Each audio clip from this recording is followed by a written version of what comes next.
Welcome back to The Insider. We are speaking about a sport that also has a major economic impact and will soon have a major expo in our area as well. We are talking about steelhead fishing, the association that operates in our area and across the state to promote that recreation and that activity, and also the expo that's coming up, the Great Lakes Expo, that will support steelhead fishing in our area and give people who do that quite a bit to do coming up on November 5th.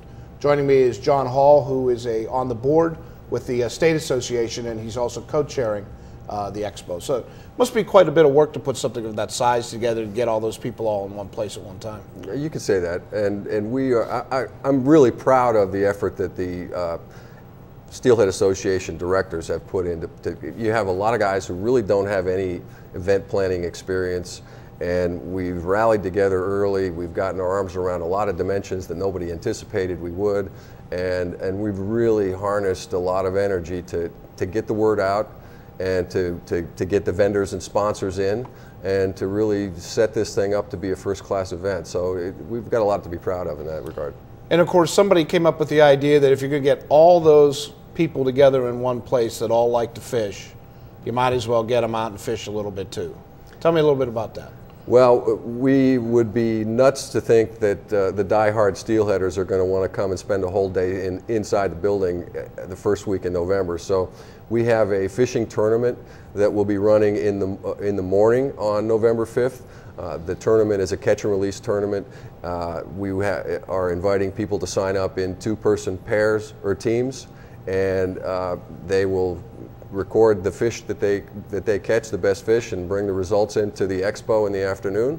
And we'll have some great prizes for best fish caught during time slots. We'll have some nice award plaques, trophies and the like. So for the diehards, they can actually have a full day of steelheading, starting on the stream with the fishing tournament and ending the day at Rainbow Gardens at the expo with meals and beverages and tremendous vendors. But you don't have any prize for the best fish story? Because you would think that fishermen are good tellers of whoppers. It would be pretty hard to determine whose fish story is best. You know, they say we fish, therefore we lie, and it kind of goes with the territory. But this is kind of on the honor system, this tournament. It is. Kind of a fun one. This isn't the tournament's all about the honor system, and we trust that at least by going out in pairs, they can take a picture, they can measure it with a yardstick, whatever they want to do, but we're going to give them the benefit of the doubt when they come back and tell us how big they were. And now if somebody comes in and says they got orca, we can pretty much rule them out. Yeah. I would think. Now, do you keep that within a certain geographic area, or do people who know the area better might have a little tactical advantage?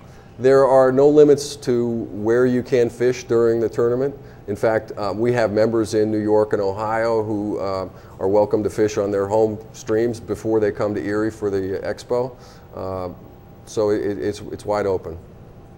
Is there anything that you weren't able to achieve for this year that says, well, let's walk before we can run, and eventually we'd like to do this, but we may not be able to do that early on? Or are you pretty satisfied that you were able to do most of the things that you had hoped to do, at least in the first year? Well, we started out with the walk before you can run concept, and we figured we'd learn a lot on the way that we would apply next year. But with the enthusiasm of this group, at each subsequent meeting, we kind of backtracked a little bit and said, well, maybe we should do this instead of waiting until next year. So I think the slate of activities we have lined up it's a full board, and there aren't any obvious things that we think that we've overlooked at this point. Of course, we will learn in the process, and we'll apply that to the next cycle. But pretty confident that this is going to be a top-notch event. What's considered a trophy fish in this sport? Are you looking at 12, 13 pounds? A 12 or 13 pound fish is easily a trophy fish. There are certainly much bigger ones that are caught, and I don't know the state record. It could be 19 pounds or something like that. There's a great deal of fish that are caught in the 10+ pound range, and actually if you catch a 10 pounder, you can apply for a certificate of recognition from the Fish and Boat Commission for it. So, well, and I'll admit to you, I don't fish a lot, but I just do enough to know that if you hold a 6 or 7 pound fish, that's a big fish. You start looking at a 10, 12 pound trout, that guy's got a little bit of a monster there. It's a monster, and you know, some of the guys, a lot of guys release the fish they catch, you know, so you get another shot at catching that fish another day. Some guys keep what they catch, and the limit is 3 fish a day. And so you string these things up on a stringer and wind them around your hand and try and carry them home. These guys got some pretty numb hands by the time he makes it back to the truck. Tired biceps too, That's I'm right. sure. Wow. Well, we have one more segment. Like we said, we're going to tell you a website where you can go to. We'll also talk about some of the companies in the area that are also selling tickets for the Expo. Be right back.